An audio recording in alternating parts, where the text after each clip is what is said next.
We have been mobilizing ourselves to deliver the final blow to a dictatorship that lacks any wisdom. Makasimba iri muri yeZimbabwe. We are back again nenyaya dzinenge dzichipisa mastreets idzo dzatinoswera tichingwavha tichitsvaga kuti ndezvipi zvingada kubatwa kuitira kuti vana veZimbabwe vose vange vachiziva zviri kuitika munyika yavo. So tinoti maswera sei, makasimba here, madekwani kwese kwamuri. Let's hope we all good. Guys, tisingapedzi nguva nhasi ndadzoka nenyaya yaComrade Geza. We all know kuti Comrade Geza zviri kuitika mumastreets. So vanga vakapa warning to the president Emmerson Mnangagwa vakati he must step down, and vakapiwa madays avakapiwa, but tichitarisa mukuru havana kunge vaita any action kurequest iyo yanga yaitwa nema-veterans. So nezuro Comrade Geza vakadzoka zvakare papress, and zviri kuratidza kuti mukuru ava ameno kuti vakatsika papi because vane rimwe power risina akamboona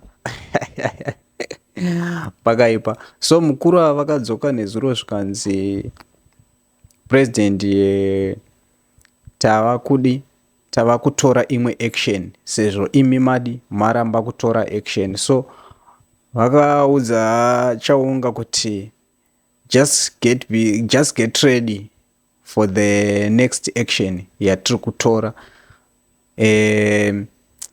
Pakaipa, ngatinzwei comrade vachitaura.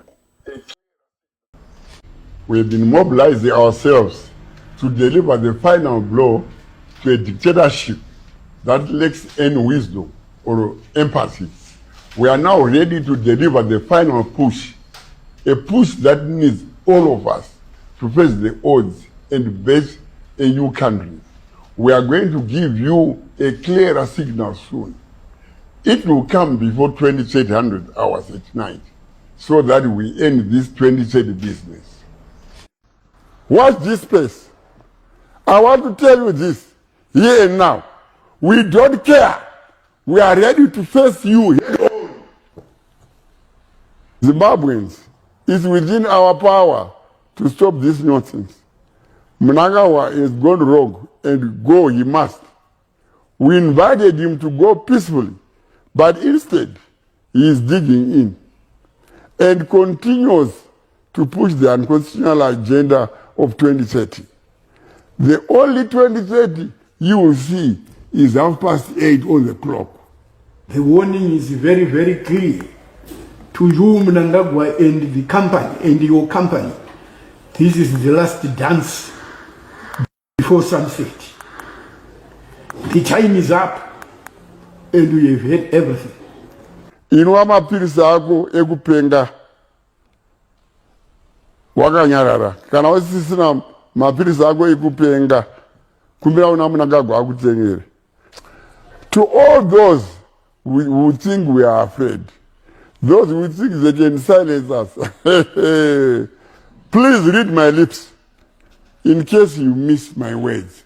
Look at my face. Do you see any fear? Do you think you can scare us? Bullshit. Some have been holding meetings to inject us from ZANU-PF.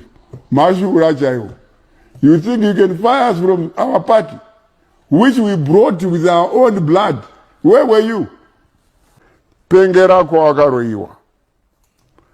Said Mnangagwa, you allowed this nonsense to happen.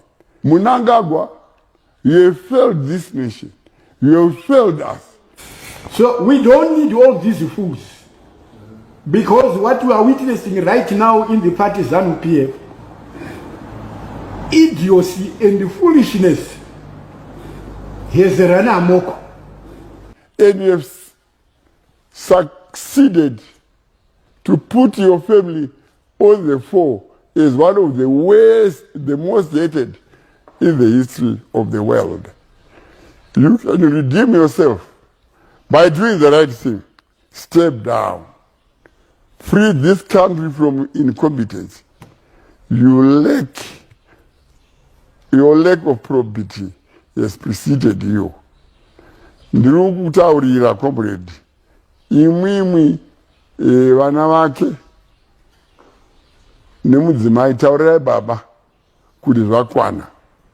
Oh, yeah, pakaipa. So let's just watch the space guys. Takamirira kuona kuti chii chinogona kutora nzvimbo, but sekufamba kwati achiita mumastreets zvakare nhasi pane leta yataona yabva kuZRP ichiratidza kuti iri kutsvaka Çomrade Geza.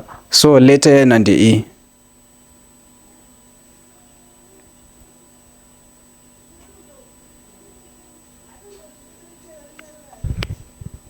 Yeah, pakaipa.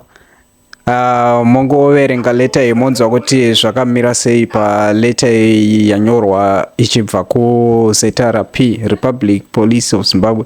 So pakaipa guys, but tichiri pakutsvaka kuti tinzwe kuti zvichiri zvakamira sei panyaya iyoyi this letter, but hatisati taane chokwadi chakanatsa kuzara, because pane vamwe vari kuti Çomrade vari safe, vari ku KG6 ku army what. So kana tichinge taane full information yekuti zvakamira sei panyaya iyayi, we'll come back again, then we'll address the issue panapa. Sezvamunoziva kuti tinongouya chete kuzokuudza zvinenge zvichiitika kuitira kuti tese guys tinge tichiziva kuti zvakamira sei. So guys, don't forget to subscribe, like and share. See you next time.